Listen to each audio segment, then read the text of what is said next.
अस्सलाम वालेकुम। Programme night addition में हम आपको खुशामदीद कहते हैं। नाजरीन, जैसे जैसे सर्दी बढ़ रही है, सियासत वैसे वैसे दिन ब दिन गर्म होती जा रही है। तहरीक इंसाफ ने पंजाब असम्बली में एतमाद के वोट का भारी पत्थर भी उठा लिया है। वज़ीर आला पंजाब चौधरी परवेज़ इलाही किस तारीख को एतमाद का वोट लेंगे, इसका फैसला होना तो अभी बाकी है, लेकिन ये मौजूदा हालात में बड़ा ही दलेराना फैसला है और शायद कोई और ऑप्शन भी नहीं थी, क्योंकि गवर्नर आईनी तौर पर उन्हें एतमाद का वोट लेने की एडवाइस पहले ही दे चुके थे। वोट किस दिन लेना है, इसका ऐलान तहरीक इंसाफ, इत्तेहादी काफ लीग और चौधरी परवेज़ इलाही की मुशावरत से तय करना है। अब जहां तख्त पंजाब को बचाने के लिए जाहिर है अपने लोगों को भी पूरा करना है, वहीं पाकिस्तान तहरीक इंसाफ और मुस्लिम लीग काफ के दरमियान सीट एडजस्टमेंट पर इस पर भी मुज़ाकरात का सिलसिला जारी है। वक्त की नज़ाकत को भांपते हुए वज़ीर आला पंजाब चौधरी परवेज़ इलाही ने नाराज़ सूबाई वज़ीर हसनैन बहादुर दरेशक को मनाते हुए उनका इस्तीफ़ा भी जो है अब नामंजूर कर दिया है। इस वक्त तो जाहिर है एक एक मेंबर बड़ा ज़रूरी है जो गेम को पलट सकता है, क्योंकि इस वक्त नंबर गेम में तहरीक इंसाफ और काफ लीग के पास कुल मिलाकर 188 वोट बनते हैं और कम से कम 186 वोट चाहिए। इसका मतलब ये हुआ कि काफ लीग और तहरीक इंसाफ के सिर्फ 3 वोट या 3 मेंबर नहीं पहुंच पाते हैं तो वज़ीर आला पंजाब के लिए बड़ी मुश्किल खड़ी हो सकती है। और फिर ऐसी मुश्किलात पैदा करने के लिए उनकी अपनी ही जमात का चौधरी शुजात का धड़ा कुछ भी कर सकता है और तहरीक इंसाफ को भी अपने MPS को बचा कर रखना होगा, क्योंकि PDM की जमातें भी 2-3 मेंबरान को आसानी से जाहिर है एब्सेंट होने पर, गायब होने पर मजबूर कर सकते हैं। ऐसे वक्तों में छांगा मांगा की सियासत बड़ी याद आती है, जब अपने मेंबरान को पूरा करने के लिए उन्हें छांगा मांगा जंगल के रेस्ट हाउस में बंद कर दिया गया था। बहरहाल आज की सियासत 90 की सियासत से बड़ी मुख्तलिफ है। अपने मेंबरान पर चौकन्ना जो है ना वो नज़र रखना होगी, शायद उसी की तैयारियां की जा रही हैं, इसलिए तारीख भी ऐसी रखी जाएगी जिस पर तमाम पंजाब असम्बली के मेंबरान जो हैं उनकी हाज़िरी यकीनी बनाई जाए। वज़ीर रेलवे ख्वाजा साद रफ़ीक ने तो यहाँ तक कह दिया है कि अदालत को वोट ऑफ कॉन्फिडेंस लेने के लिए तारीख देनी चाहिए थी। ये जो फैसला आया है, इस फैसले की हमें समझ नहीं आई। वोट ऑफ कॉन्फिडेंस आईनी तकाजा है, उस पर असूली तौर पर बाउंड किया जाना चाहिए था वज़ीर आला को कि आप फलां तारीख को या इतने दिन में लें। हम समझते हैं हमारे साथ इंसाफ नहीं हुआ और हम इस पर गौर कर रहे हैं कि हम सुपीरियर कोर्ट के अंदर जाएं, इस फैसले को चैलेंज करें। हम बड़े अदब से बात कर रहे हैं, लेकिन इख्तलाफ करना हमारा कॉन्स्टिट्यूशनल और लीगल राइट है। दूसरी तरफ नाज़रीन, सभी जानते हैं कि वज़ीर आला पंजाब अगर एतमाद का वोट ले लेते हैं तो अगले ही लम्हे वो तहरीक इंसाफ की सियासी हिकमत अमली जो है उसके तहत असम्बली तोड़ देंगे और अगर पंजाब असम्बली तहलील हो जाती है तो जाहिर है फिर KPK की असम्बली भी उसी तरह ख़त्म कर दी जाएगी, जिसके बाद आम इंतखाबात होने के इम्कानात बढ़ जाएंगे, क्योंकि मुल्क की तारीख में ऐसी मिसाल नहीं मिलती है कि इलेक्शन के आखिरी साल में 2 असम्बलियों के इलेक्शन हो जाएँ और बाकी 2 सूबे और वफाक अपनी मुद्दत पूरी कर पाए। ऐसा हमने सियासी तारीख में तो अभी तक तो नहीं देखा है। पाकिस्तान तहरीक इंसाफ के चेयरमैन अब भी अगले साल मार्च अप्रैल में आम इंतखाबात को देख रहे हैं, पेशगोई कर रहे हैं, मगर सवाल यह है कि इमरान खान इतनी बड़ी पेशगोई कैसे कर सकते हैं? क्या इनके बैकडोर चैनल को किसी ने कोई यकीन दहानी करवाई है?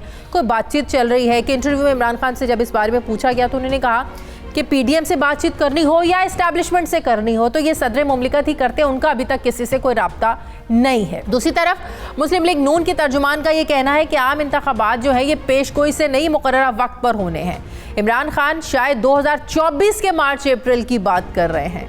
मुस्लिम लीग नून हाई कोर्ट के चौधरी परवेज़ इलाही के हक में फैसले के खिलाफ मुल्क की सबसे बड़ी अदालत यानी सुप्रीम कोर्ट में जाने का फैसला कर चुकी है।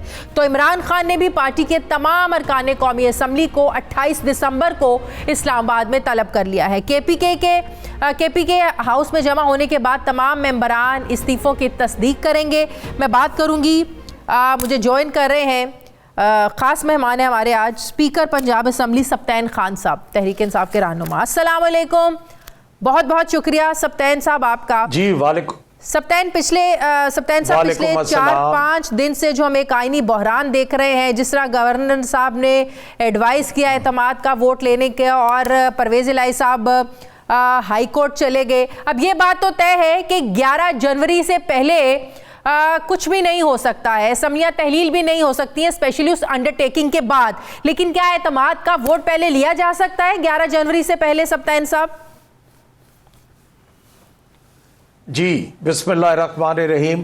पहली बात तो मैं ये करूँगा कि जो ऑनरेबल हाई कोर्ट का डिसीजन आया है, इससे जो बहरान था वो ख़त्म हो गया है हो नहीं रहा। अगर हाई कोर्ट का वो डिसीजन ना आता जो कि गवर्नर साहब ने, मैं माजरत के साथ ये कहूँगा, मेलाफाइडी इंटेंशन गवर्नर साहब ने वो ऑर्डर किया था जिसको ऑनरेबल हाई कोर्ट ने सेट असाइड कर दिया, तो इससे तो उन्होंने सेटल कर दिया। चीफ मिनिस्टर जो है वो अपना काम कर रहे हैं, उनकी कैबिनेट जो है वो अपना काम कर रही है, और मेरा ख्याल है चीज़ें अब बेहतरी की तरफ जा रही हैं। बाकी रह गया नो कॉन्फिडेंस एंड कॉन्फिडेंस। तो जहां तक वोट ऑफ कॉन्फिडेंस का ताल्लुक है चीफ मिनिस्टर का, वो मेरा ख्याल है किसी टाइम भी जनवरी के महीने में वो ले लेंगे।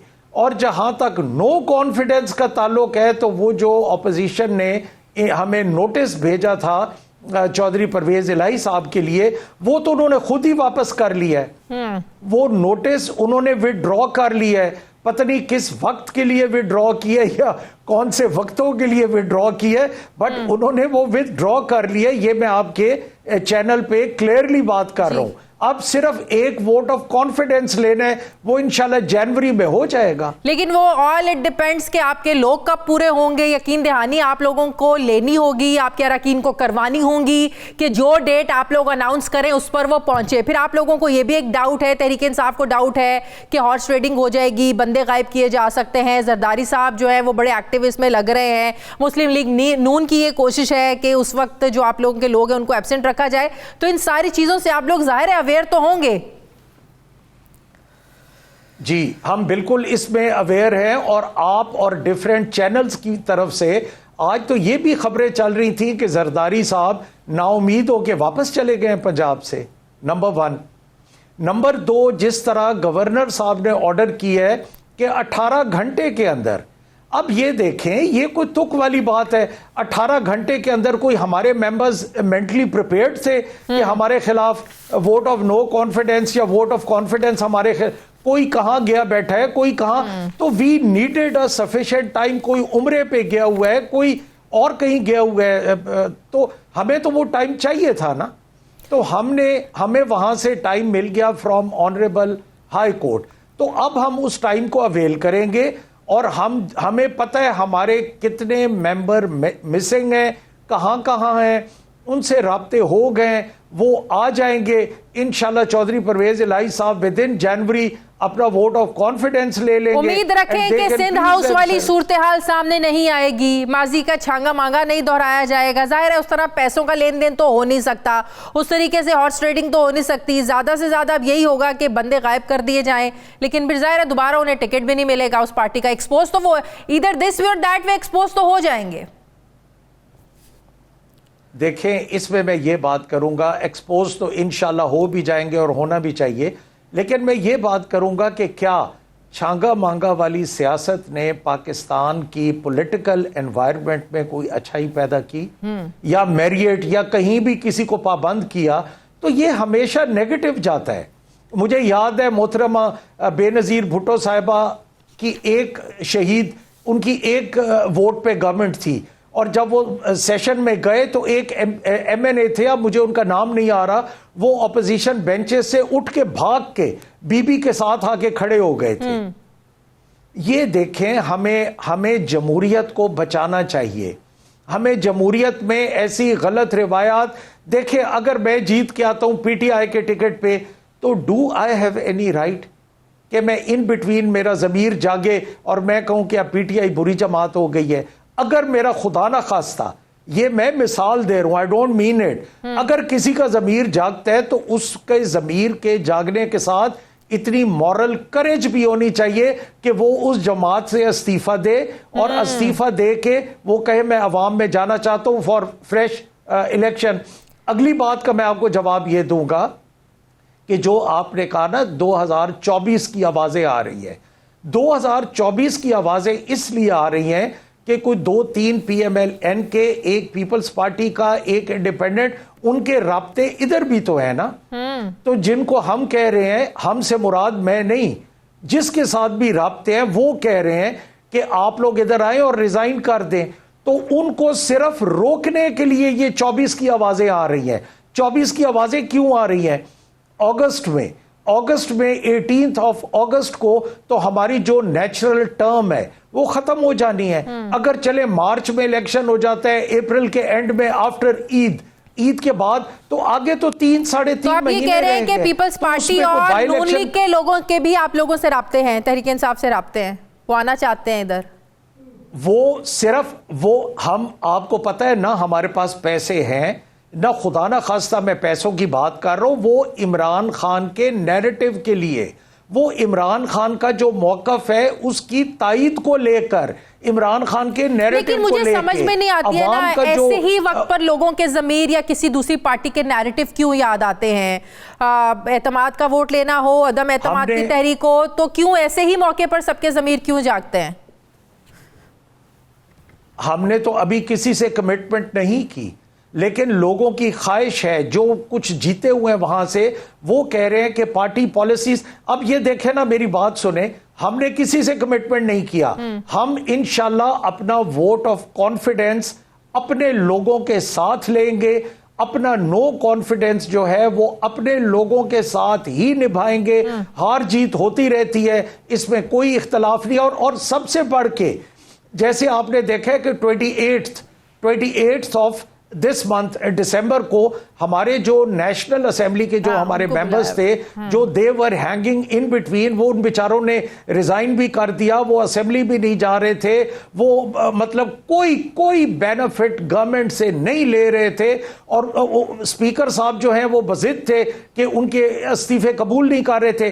28 को वो भी जा रहे हैं। कहते हैं ना, स्पीकर साहब कहते हैं कि बाद में मुझे ही लोग फोन कर करके कहते हैं कि हम पर प्रेशर है, हम देना तो नहीं चाहते हैं, लिहाजा हमारे इस्तीफों को जो है ना, रेजिग्नेशन को एक्सेप्ट ना किया जाए। ये राजा परवेज अशरफ साहब एक बार नहीं कई बार ये बात कर चुके हैं।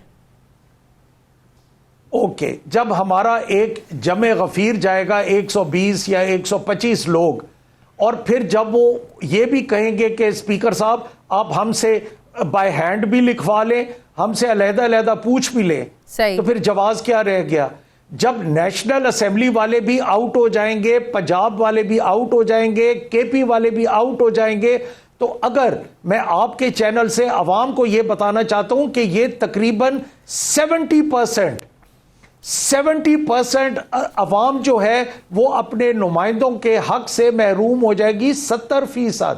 तो जहां 70% महरूम हो जाए तो वहां चले ये अपनी टर्म पूरी कर लेते हैं। मैं मिसाल देता हूं, तो भी अगस्त में तो उनकी टर्म पूरी हो रही है, तो ये 2024 के हवाले क्यों दे रहे हैं? क्या इकोनॉमी बुरी है?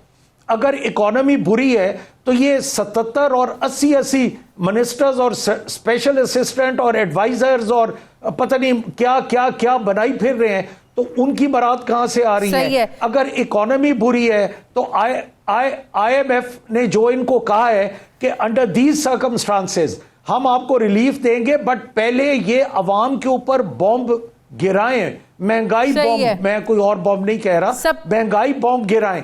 उसके अलावा चाइना, IMF की शराइत, चाहे आज पीडीएम की हुकूमत है या कल आप लोगों की भी थी, तो आपको भी IMF के मामलात बड़े अच्छे तरीके से पता है कि IMF के साथ मामलात चलाने के लिए आपको बहरहाल अगर अवाम को भी तंग करना पड़ता है तो आप लोग करते हैं। माजी में आप लोगों ने भी किया है और वही काम ये लोग भी करें, तो इसलिए IMF के मामलात किसी से ढके छुपे नहीं है। अभी आपने ये बात की कि कुछ लोग उधर से आना चाहते हैं, तो मैं ये सिर्फ ये पूछना चाहती हूँ कि अगर कोई आप लोगों से राब्ता करता है तो क्या पहले आप इस चीज को इंश्योर करेंगे कि वो पहले अपनी पार्टी से रिजाइन दे, इस्तीफा दे, उसके बाद आपके पास आने की इजाजत होगी, आप लोगों को ज्वाइन करने की इजाजत होगी? इखलाकी तौर पे मैं यही कहना चाह रहा था। और जो हमारी IMF के साथ शराइत थी, आप ये देखें उस वक्त कोरोना की हिट में मुल्क आया हुआ था, और क्योंकि यहां पॉलिटिकल गवर्नमेंट स्टेबल थी, इसलिए IMF ने वो बातें नहीं की जो ये नॉन स्टेबल गवर्नमेंट। अभी आप ये देखें कि 125 MNAs चले जाएं, पंजाब चला जाए जो कि 63-64% of the total population of Pakistan है, वो केपी चला जाए और हमारे सिंध और वो लोग भी चले जाएं, तो IMF इस लूली लंगड़ी गवर्नमेंट के साथ मज़ाकरात करेगी। उन्होंने अपना पैसा सिक्योर नहीं करना, सऊदी अरेबिया जो लोन देगा वो सिक्योर नहीं करेगा, चाइना जो देगा वो सिक्योर नहीं करेगा। How would they negotiate with these people जिनके पास टोटल 28% गवर्नमेंट अवाम की रिप्रेजेंटेशन वुड बी 27 और 28%। सप्तान मैं साहब, ये कहना चाह रहा हूं कि वो ये नहीं करेंगे। ठीक है, ये दरेशक साहब का जी, इस्तीफा जी। बड़े जोरों शोर से मंजूर भी किया था और परवेज इलाही साहब ने एक इंटरव्यू में भी कहा था कि मैंने कहा अभी अभी अभी अभी करते हैं तुम्हारा इस्तीफा। तो अब अचानक से क्या हो गया? अब क्या आप लोगों ने उनका इस्तीफा ही नामंजूर कर दिया? और पहले ये इस चीज का अदराक नहीं था कि ये वक्त आ सकता है, जरूरत एक एक मेंबर बड़ा कीमती है, या एहसास अब हो रहा है? इसी इस्तीफे पे तो गवर्नर साहब परेशान हो गए थे। तो ये तो हमने उनकी परेशानी दूर करने के लिए हमारे जितने, देखे हमारे जो पीटीआई के हैं वो हमारे लिए निहायत कीमती हैं। हाँ। वो सबसे ज्यादा कीमती हैं जो मुश्किल वक्त में इमरान खान के साथ खड़े हैं। तो दरेशक साहब इज वन ऑफ देम, वो फ्रंट लाइन सोल्जर हैं। और दरेशक साहब के वालिद साहब जो हैं सरदार नसरुल्लाह दरेशक साहब, उनका और चौधरी परवेज इलाही साहब का 40 साल का ताल्लुक है। तो मे भी उन्होंने अपने बच्चों की तरह दरेशक साहब को डांट दिया होगा। तो अब उनके, चूंकि वो उनके रिश्ते में भतीजे हैं, सरदार नसरुल्लाह दरेशक साहब के बेटे हैं, तो वो ठीक है, हमारा ये तो घर का इशू है ना, गवर्नर साहब को तो परेशान नहीं होना चाहिए इस पे। ठीक है, अब जो 11 जनवरी को इजलास बुलाया, इसका एजेंडा क्या है? इसका एजेंडा आपको इंशाल्लाह, देखें इतना पहले तो एजेंडा नहीं होता ना, इसका एजेंडा इंशाल्लाह क्योंकि नजरें लगी हुई ना 11 जनवरी पर, अंडरटेकिंग भी 11 जनवरी तक है। उसके बाद क्या होगा? क्या ये बढ़ाया जाएगा फिर अदालत में जब मामला? अभी तो अंडरटेकिंग 11 जनवरी तक है, क्या उसके बाद फिर अगला जो सेशन होगा उसमें असम्बलियां डिसॉल्व हो सकती हैं? मैं एक बात करूंगा कि 8 जनवरी से लेके 8 से 11 तक बड़े इंपॉर्टेंट काम होंगे। और असल में मैं कोई इतना बड़ा पॉलिटिशियन नहीं हूं कि जो प्रेडिक्शंस करते हैं कि फला मंथ, बट मुझे भी 20-25 साल पॉलिटिक्स में हो गए हैं, 6-7 इलेक्शन लड़े बैठे हैं, मुझे फील हो रहा है जनवरी इज अ क्रूशल मंथ। ठीक है, मेरा सवाल ये है कि अंडरटेकिंग 11 तक है कि 11 तक असम्बलियां डिसॉल्व नहीं करेंगे परवेज इलाही साहब। 11 के बाद क्या अगला सेशन जो भी होएगा तो असम्बलियां डिसॉल्व हो सकती हैं क्योंकि वो वजीर आला तो हैं। हाँ जी बिल्कुल, ये बिल्कुल नेशनल असेंबली भी, प्रोविंसेस भी, पंजाब भी, केपी भी, ये सारे इकट्ठे इंशाल्लाह जाएंगे रिजाइन में, नेशनल, पंजाब, केपी, और अभी और भी कोई फैसले देखें चेयरमैन साहब क्या करते हैं सिंध के बारे में या किसी और, तो ये सारे इकट्ठे जाएंगे। तो इंशाल्लाह ये बल्कि शायद 70% भी प्लस। अच्छा, आप एक बात बताएं कि जहां we have a parliamentary form of government in Pakistan, अगर 70 या 72% of the population of Pakistan, the masses of Pakistan, they feel they don't have their representations in national assembly और either of the provincial assemblies, is it appropriate for the democracy? ये नहीं है ना, बिल्कुल, ये appropriate तो नहीं है। हाँ, ठीक जब है, लोग, वो बात तो ठीक है, आप लोगों के रेजिग्नेशन उधर, इस बार स्पीकर जो है कौमी असेंबली कबूल भी कर लेते हैं तहरीक इंसाफ वालों के, फिर भी वफाक का कोई मूड नहीं है आम इलेक्शंस में, आम जनरल इलेक्शंस में जाने का। वो कहते हैं उतनी सीट्स पर हम इलेक्शंस करा देंगे।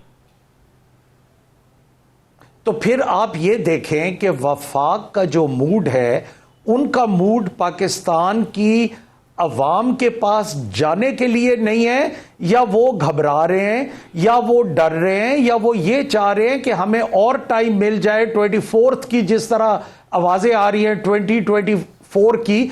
तो वो देखें, मुझे फील होता है कि जो इकोनॉमिकल हालात है या जो इकोनॉमी के सर्कमस्टांसेस चल रहे हैं, इसको जितना लंबा ड्रैग किया जाएगा ये मुल्क के लिए उतना खुदा न खास्ता बुरा होगा।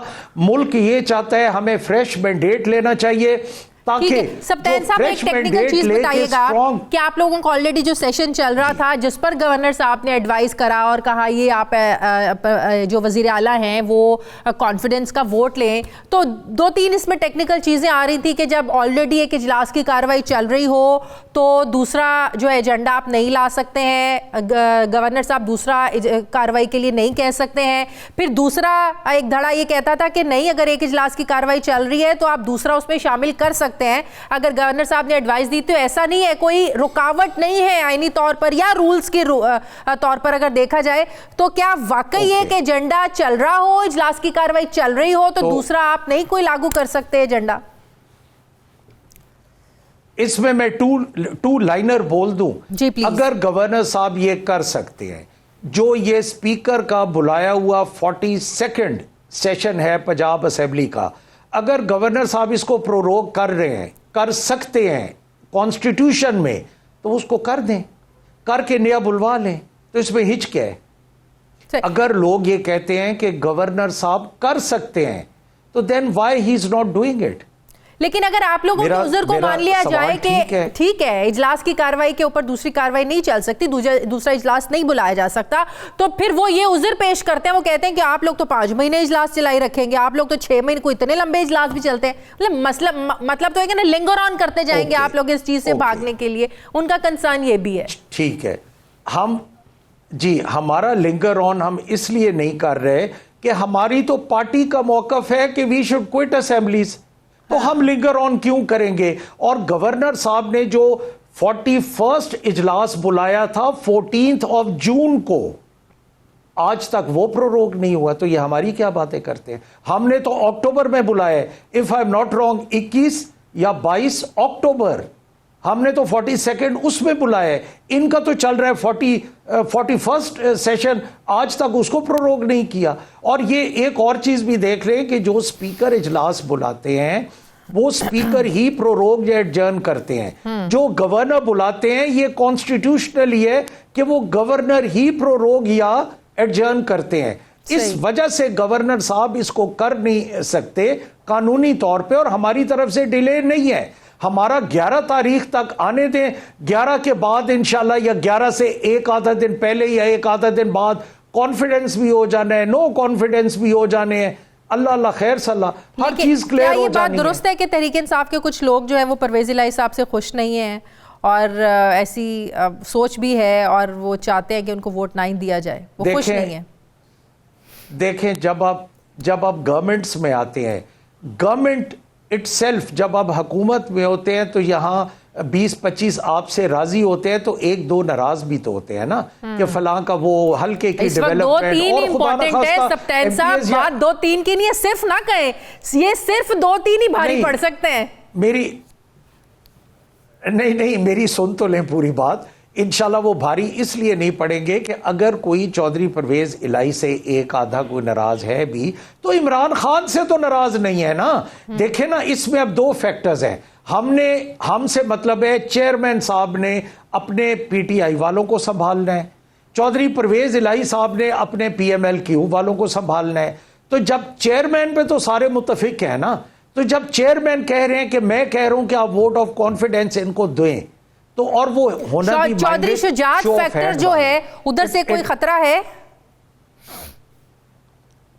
चौधरी शुजात फैक्टर से इसलिए खतरा नहीं है कि चौधरी शुजात साहब वैसे काबिल एहतराम है, but he has to do nothing with Punjab. Punjab का जो पार्लियामेंट्री हेड होता है हर जमात का, ही हैज टू डिसाइडेड, जो पीएमएलक्यू का पंजाब का पार्लियामेंट्री हेड है, ही हैज टू डिसाइडेड कि वोट किसको देना है। हमारे पीटीआई के जो पार्लियामेंट्री हेड है सरदार उस्मान अहमद बुज़दार, उन्होंने डायरेक्शन देनी है कि हमारे चेयरमैन की ये direction, parliamentary heads are important. तो लिहाजा वो जो उनके 10 लोग हैं वो चौधरी परवेज इलाही साहब के साथ खड़े हैं, हमारे वाले जो हैं वो इमरान खान साहब के साथ खड़े हैं। तो जब आप इनको कंबाइंड करेंगे और ये हाथ से हाथ मिलाएंगे, तो इंशाल्लाह वो कल कह रहे थे कि हमारी एक एमपीए को कोरोना पॉजिटिव का आ गया है, उनका मतलब रिजल्ट आ गया है, तो उसका ठीक है ना, उनको वो किट पहन लेंगी ना कोरोना वाली, अल्लाह ना करे और लोगों के एम्बुलेंस में आके अपना वोट इन दिनों में। नहीं, एक का मैंने तो कहा है, मैंने एक का कहा, लेकिन मैं दुआ कर रही हूँ कि अल्लाह ना करे, मैं खुदा ना खास स्पेशली एतमाद के वोट वाले, अल्लाह करे वो, अल्लाह करे वो एक भी ठीक हो जाए, तो उनको किट पहना के एम्बुलेंस में ले आएंगे और इंशाल्लाह वोट डलवा के और हम उनको वापस पहुंचा के आएंगे। ठीक है, बहुत बहुत शुक्रिया स्पीकर पंजाब असेंबली सप्तान खान साहब मेरे साथ है, बहुत शुक्रिया आपका। मुझे नाज़रीन वापस आते हैं वक्फे के बाद।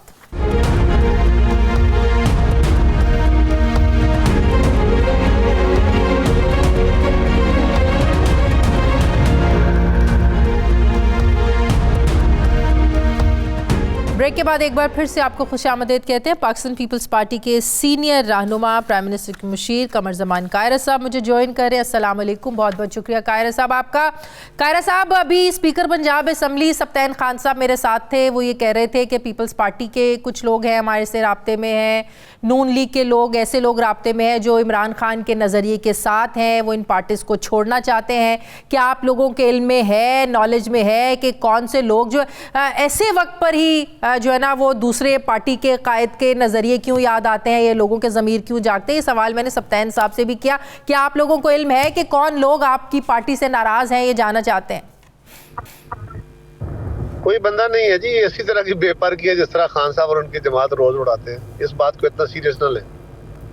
ठीक है। अब ये जो एतमाद का वोट लेने पर जो एक आईनी बहरान पैदा हुआ, जो वज़ीर आला साहब है ये कोर्ट में चले गए, ये क्यों आपको लगता है कि ये इतना बहरान पैदा किया गया? गवर्नर साहब ने 18 घंटों का वक्त दिया, जबकि आप मंजूर वट्टू केस देख लें उसमें 10 दिन का वक्त दिया गया था। इतनी उजलत क्या थी कि वज़ीर आला को कहना पड़ा कि एतमाद का वोट ले?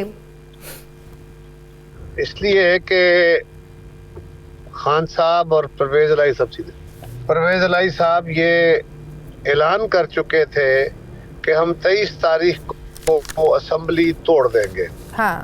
और हम इस अमल से समझते थे कि सियासी नुकसान होगा, जमहूरी अमल डिरेल होगा, खराबी होगी, और हमने उस अमल को रोकने के लिए ये चेक करना कि इतने बड़ा फैसला करने का इख्तियार उस बंदे के पास होना चाहिए जो बंदा ये इख्तियार इस्तेमाल करना चाह रहा है, क्या उसको ऐवान का एतमाद भी हासिल है कि नहीं। इसलिए गवर्नर साहब ने उनको ये कहा कि आप एतमाद का वोट ले लीजिए ताकि पता चल जाए कि आपके साथ लोग हैं कि नहीं।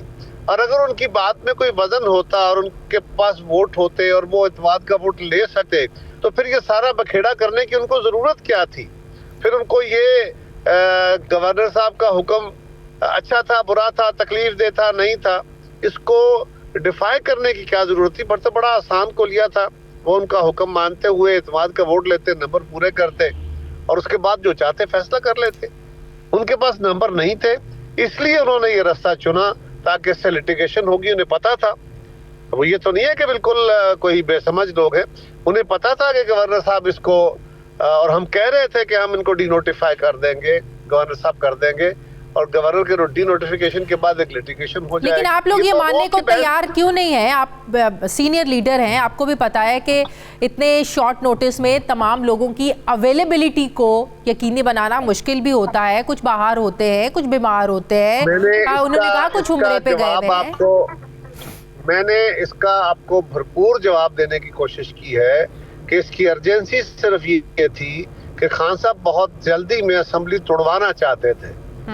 उस अमल को रोकना मकसूद था कि जो बंदा ये फैसला करने जा रहा है, यानी चीफ मिनिस्टर पंजाब, क्या उसको अपने दोस्तों का, उन मेंबर्स का एतमाद भी हासिल है कि नहीं जिनकी बुनियाद पे वो फैसला करने जा रहा है। इसलिए जल्दी थी हमें, और क्या जल्दी होनी है इसमें। लेकिन आप लोग भी तो पहले चैलेंज देते रहे ना। आप लोगों को तो आखिरी वक्त तक यकीन नहीं था कि इमरान खान जो है वो असेंबलियां तोड़ने का फैसला कर भी सकता है। आप लोग यही कहते रहे कि यूटर्न लेने का मास्टर है, चले एक यूटर्न और ले लेगा तो क्या हो जाएगा। लेकिन जब फैसला हुआ फिर सब लोग ही मुकर गए। नून लीग तो ये कहती थी कि हम लोग ये करें, मैं चैलेंज करते हैं, हम लोग, राना सनाउल्लाह साहब कहते थे कि हम चैलेंज करते हैं ये असेंबलियां तहलील करें और हम इलेक्शंस करवा देंगे। आप लोगों को तो पहले ये यकीन नहीं था कि असेंबलियां डिसॉल्व कर देंगे, और जब असेंबलियां डिसॉल्व करने का ऐलान हुआ, करें ना असेंबलियां तहलील करे, असेंबलियां तहलील करने का इख्तियार हो तो करे। वो इख्तियार पहले अपना साबित करें कि उनके पास अक्सरियत है, वो है नहीं तो उसकी बुनियाद पे कैसे फैसले कर लेंगे वो। तो अब वो बात तो दुरुस्त है कि वो करें तो हम इलेक्शन करा देंगे, ठीक है, लेकिन वो करें ना। लेकिन अब तो मामला कोर्ट में है ना, 11 जनवरी तक तो अब कुछ नहीं हो सकता। आप नहीं लगते, बहुत से माहिरीन ये कह रहे हैं कि मामला जब के अदालत में चला गया तो लंबा भी हो सकता है, 2 महीने 3 महीने, क्या पता कब तक हेयरिंग चले। जब तक अदालत ज़ाहिर फैसला नहीं सुनाएगी वो वज़ीर आला तो रहेंगे। देखिए, हमारा पहला बुनियादी इशू क्या था, चौधरी परवेज इलाही साहब को हमने पहले तो नहीं कहा कि आप एतमाद का वोट लीजिए। हमने उनके खिलाफ अदम एतमाद तो मूव नहीं की। जब हमने समझा कि ये तैयारियां कर रहे हैं, ये बढ़के मार रहे हैं, ये कोशिश कर रहे हैं पीटीआई वाले, और चौधरी परवेज इलाही साहब को मजबूर मजबूर कर रहे हैं कि आप असेंबली तोड़े। और चौधरी साहब ये भी कह रहे हैं कि 99% लोगों का असेंबली तोड़ने का दिल नहीं है। वो ये भी कह रहे हैं कि मैंने खान साहब को कहा कि 10-15 दिन आगे करें, अभी असेंबली ना तोड़े। वो ये भी कह रहे हैं कि मैंने कहा था मार्च अप्रैल तक असेंबलियों को चलाएं। तो ये उनके अपने ही तजादात है ना जी, हमारी तरफ से तो नहीं पेश हुए थे। लेकिन खान साहब ने और चौधरी परवेज इलाही साहब ने इस सूरत हाल में हमें मजबूर कर दिया कि हम असेंबलियों की डिसोल्यूशन का ये एक्ट ना होने दे। कायरा साहब, पीटीआई ये कहती है कि यही एक्सरसाइज सदर भी अगर विफाक में रिपीट करते हैं तो फिर क्या होगा? फिर आप लोगों के लिए भी मुश्किल हो जाएगी अगर वो भी कहें कि एतमाद का वोट लें और वक्त भी ना हो। देखिए, हर चीज की एक जस्टिफिकेशन है। सदर साहब के पास वो जस्टिफिकेशन है तो जरूर करें, बिल्कुल उनका ये हक है। अगर कोई आईनी इस्तेहकाक है तो वो उनका भी है और वो गवर्नर का भी है। हमारा सिर्फ इशू ये है कि गवर्नर साहब ने ये एक्सरसाइज तब की जब उन्हें इस बात का यकीन हो गया कि ये असेंबली तोड़ने का फैसला मुसल्लत हो रहा है। ना ऐवान की अक्सरियत चाहती है, ना पीटीआई के अरकान चाहते हैं, ना चीफ मिनिस्टर चाहते हैं। और ये बात चीफ मिनिस्टर के इंटरव्यू से भी जाहिर थी कि वो नहीं चाहते। हाँ, ये बात तो बिल्कुल ठीक है। उस वक्त उन्होंने अपना ये राइट एक्सरसाइज किया कि ये फैसला करने से पहले कि मैं असेंबली डिसॉल्व करता हूँ, मैं पूरे सिस्टम को तात्पुल में डालता हूँ, क्या आपके पास ऐवान का एतमाद है? अगर है तो तोड़ लीजिए। ये सर्टेन करना था। ये काम अगर सदर साहब करना चाहते हैं तो शौक से करें। ठीक है, बहुत बहुत शुक्रिया। पाकिस्तान पीपल्स पार्टी के सीनियर रहनुमा कमर जमान कायरा साहब मेरे साथ थे, बहुत शुक्रिया आपका। मुझे ब्रेक लेनी है नाज़रीन, वापस आते हैं वक्फे के बाद।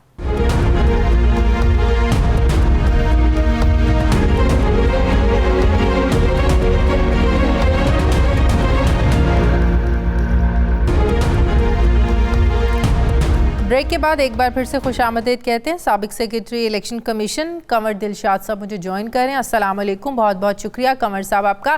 कंवर साहब, पंजाब में आईनी बहरान बड़ा है या हाई कोर्ट के फैसले के बाद रुक गया है? नहीं, जाहिर है कि लाहौर हाई कोर्ट ने जो सियासी कशीदगी थी उसमें काफी हद तक कमी आ गई है। और जो इमरान खान साहब के एक मंतक थी, फलसफा था या नजरिया था उनका ये ख्याल था कि मैं जुमे को सूबाई असम्बली पंजाब को तहरीर करने का जो एडवाइस जो है वो भिजवा दूँ परवेज इलाही साहब के जरिए। तो वहाँ इत्तेफाक से परवेज इलाही साहब भी बड़े जहांदीदा सियासतदान है पाकिस्तान के, तो उन्होंने बड़ी अच्छी तरीके से बड़ी अच्छी गेम खेली। और वो गवर्नर पंजाब ने जो उनसे कहा कि आप एतमाद का वोट लें, तो गवर्नर पंजाब को जल्दबाजी में उन्होंने कहना पड़ा। अगर वो ये कह देते हैं कि 10 दिन में आप अपना एतमाद का वोट ले लें तो मुमकिन है फिर लाहौर हाई कोर्ट में इन्हें ना जाना पड़ता। लेकिन बहरहाल उन्होंने फैसला किया और वो स्पीकर साहब की वजह से वो सूबाई असम्बली का इजलास तलब नहीं किया जा सका आर्टिकल 112 और 130 के तहत। तो गवर्नर साहब ने कहा कि जो कि मेरी रेट कमजोर हो गई है और मेरे हुक्म की अधूरी हो गई और मेरे हुक्म को नजरअंदाज कर दिया, तो उन्होंने आर्टिकल 130 का जो था सब सेक्शन 7 के तहत उन्होंने कहा कि पंजाब के वज़ीर आला एतमाद का वोट लेने में नाकाम हो गए हैं और वो अपनी लिहाजा उन्होंने उनको एक सबकदोश कर दिया और अब चीफ मिनिस्टरशिप से। और ये तो उनका अंदाजा ही था ना कि एतमाद का वोट वो लेने में नाकाम हो गया, एतमाद का वोट लिया ही नहीं।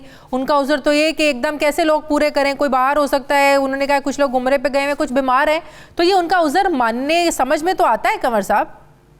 हाँ, दुरुस्त है आपकी बात। उन्हें कहा कम से कम 1 हफ्ता देना चाहिए था। जी हाँ, मंजूर भट्टू केस में 10 दिन दिए थे कोर्ट ने। कम से कम 1 हफ्ता दिया जाता है। जब प्रेसिडेंट पाकिस्तान ने, जब याद होगा मार्च इलेक्शन में 2021 में जब उन्होंने ये कहा कि आप एतमाद का वोट ले लें, तो 3 दिन का उनको मोहलत दी गई थी प्राइम मिनिस्टर इमरान खान साहब को, और उन्होंने 3 दिन में एतमाद का वोट हासिल ले लिया और वो जो थे एक कामयाब तरीके से उन्होंने इसमें कामयाबी हासिल करी। यहाँ भी यही चाहिए था कि वो चाहिए था 1 हफ्ता या कम से कम 3-4 दिन देने चाहिए थे। लेकिन यहाँ एक बड़ी अहम बात ये हुई कि हमारा जो कानून जो है ना, कॉन्स्टिट्यूशन, इसमें बड़ा अभाम है। इसमें दोनों तरफ की जो लोग हैं वो आप अपनी मर्जी की इसकी इंटरप्रिटेशन कर लेते हैं।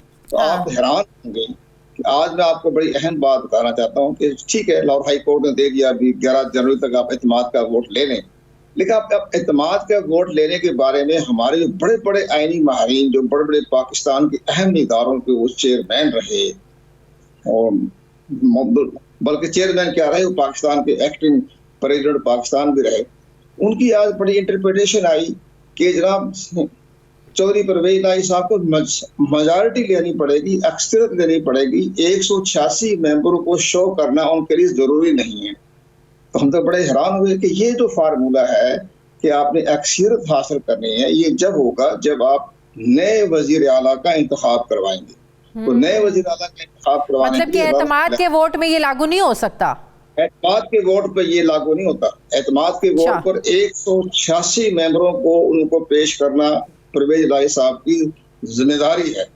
अब ये कहना कि जो हाल में बैठे होंगे सिर्फ वही वोट कास्ट कर दें, तो फिर दुबई से या अमेरिका से लोगों क्यों बुलाया जा रहा है? फिर तो ना बुलाते आप। बिल्कुल सही है, बिल्कुल सही है।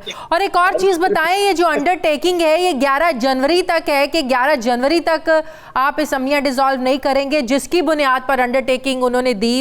वजीर आला ने इमरान खान से भी पूछा, उनको भी राजी किया, सब कुछ हुआ। तो 11 जनवरी के बाद क्या असम्बलियां वो डिसॉल्व कर सकते हैं? ये जरा थोड़ा सा समझाइएगा। नहीं, ये तो अपनी एक हुकूमत तो चाल खेल रही है। अगर उन्हें 11 जनवरी से पहले एतमाद का वोट हासिल कर लिया तो वो जवाब दाखिल करा देंगे लाहौर हाई कोर्ट में कि जनाब हमने एतमाद का वोट ले लिया है, अब हमारे हम फ्री हैंड। और अगर 11 जनवरी तक एतमाद का वोट नहीं वो लेते, लोग उनके पूरे नहीं होते, देन व्हाट, ये अंडरटेकिंग और बढ़ती जाएगी। 11 जनवरी को जब समाअत होगी जरा उसमें तो तभी पता चलेगा, लेकिन फिर क्या होगा अगर 11 जनवरी तक एतमाद का वोट वो नहीं लेते? जवाब दाखिल कराने के लिए कहा है ना उन्होंने, कोई डेट जो है वो मुतय्यन नहीं की कि आपको लाजमी जवाब मांगा है कि आप वफाकी हुकूमत से, गवर्नर पंजाब की तरफ से भी और इसके साथ परवेज इलाही की तरफ से भी आप हमें इसका जवाब दाखिल कराएं। अब वो ये जवाब दाखिल करा देते कि हमने तो ले लिया एतमाद का वोट, तो एक इसके बाद अदालत फैसला करेगी कि अब आप फ्री हैं कि गवर्नर साहब ने जो और अगर जवाब ये होता है, जाहिर है वो जवाब आप कह रहे हैं ना, अगर वो ये जवाब जमा करा देते हैं कि हमने वोट ले लिया, अगर तब तक वोट नहीं होता, ये तो मैं पूछ रही हूँ, तब तक एतमाद का वोट नहीं होता, तो फिर तो कोई उज़र पेश करना पड़ेगा ना उन्हें कोर्ट में। हाँ बिल्कुल, जाहिर है एतमाद का वोट अगर वो ना लिया तो फिर जो गवर्नर ने उनको जो सबकदोश किया था वो सरबरी बरकरार रहेगी, तो फिर जाहिर है। अच्छा, फिर 11 के बाद वो डी नोटिफाई तस्वुर किए जाएंगे? नहीं, अभी तो 11 तक तो फिलहाल तो अभी तो डी नोटिफाई को मुअत्तल किया हुआ है। हाँ, 11 के बाद। हाँ, लेकिन एक और बड़ी अहम बात है, उसमें ये अपने लाहौर हाई कोर्ट उनको हुक्म जारी करेगी परवेज इलाही साहब को कि आप 10 दिन में आप अपना एतमाद का वोट लें, तो वो डेट फिक्स करेगी, हाई कोर्ट करेगी। कमल साहब हमारे साथ थे, बहुत शुक्रिया आपका। नाज़रीन, 25 दिसंबर कायद-ए-आज़म मोहम्मद अली जिन्ना का यौम पैदाइश। बानी पाकिस्तान ने बहुत थोड़े अरसे के लिए मुल्क पर हुक्मरानी की, मगर उस दौरान उन्होंने ऐसी रोशन मिसालें कायम की, ऐसा रोड मैप दिया जिस पर पाकिस्तान ने आगे बढ़ना था। कायद-ए-आज़म के सामने पाकिस्तान के लिए उसूल बड़े वाज़े थे, जिनका वो बार बार इजहार भी करते। उन्होंने कौमी ख़जाने को आवाम की अमानत समझकर खर्च किया। रात को सोने से पहले गवर्नर जनरल हाउस की फालतू बत्तियां बुझा देते, पाई का हिसाब रखते। लेकिन आज हुक्मरानों पर अरबों रुपए की करप्शन के केसेस हैं। क्या ये है कायद का पाकिस्तान? कायद-ए-आज़म ने प्रोटोकॉल के बगैर रेलवे फाटक पर इंतज़ार भी किया। आज अवाम VVIP मूवमेंट के मौके पर घंटों सड़कों पर ख्वार होते हैं। क्या ये है कायद का पाकिस्तान? कामयाब रियासत को चलाने के जो उसूल कायद-ए-आज़म ने दिए, उन्हें सियासतदानों ने इक़्तिदार की हवस और अपने ज़ाती मफादात की खातिर भुला दिया, पीछे छोड़ दिया। क्या ये है कायद का पाकिस्तान? वो कायद जिनके बयानी और जद्दोजहद को गोरों ने भी माना और आज भी मानते हैं। आज सियासतदान उसी कायद की रूह को हर रोज़ नया ज़ख्म लगा रहे हैं। क्या ये है कायद का पाकिस्तान? कायद ने ऐसी खुददारी की मिसालें कायम की कि पूरी दुनिया की नज़रें हम पर थीं। लेकिन आज दुनिया में हमारी इज़्ज़त का ये आलम है कि कोई हमें कर्ज देने को तैयार नहीं। ग्रीन पासपोर्ट रखने वालों को बैरून मुल्क किस नज़र से देखा जाता है, ये सब हम लोग अच्छे तरीके से जानते हैं। पाकिस्तान की पार्लियामेंट कानून साजी की बजाय मक़तदर लोगों के मफादात की मुहाफ़िज़ बन चुकी है। कानून मुजरिमों का दस्ते रास्त है। अदालतों में ताकतवर अशराफिया और गरीब शहरियों के लिए इंसाफ के अलग अलग मेयार हैं। आज पाकिस्तान बदतरीन करप्ट ममालिक की लिस्ट में मौजूद है। क्या ये है कायद का पाकिस्तान? नाज़रीन, आज ज़रूरत इस बात की है कि पाकिस्तानी सियासतदान कायद से अफकार, कायद के जो अफकार हैं, उसूल हैं, उनसे रुजू करें, मुल्क पर हुक्मरानी के बजाय खिदमत करें, क्योंकि हमें पुराना पाकिस्तान चाहिए, ना कि नया पाकिस्तान। हमें कायद आज़म का पाकिस्तान चाहिए और कौम को कायद के पाकिस्तान की ज़रूरत है। नाज़रीन, हमारे प्रोग्राम का वक्त ख़त्म हो गया है। फ़ीडबैक ज़रूर दें, अपना ख्याल रखें, मुझे इजाज़त दें, अल्लाह हाफ़िज़।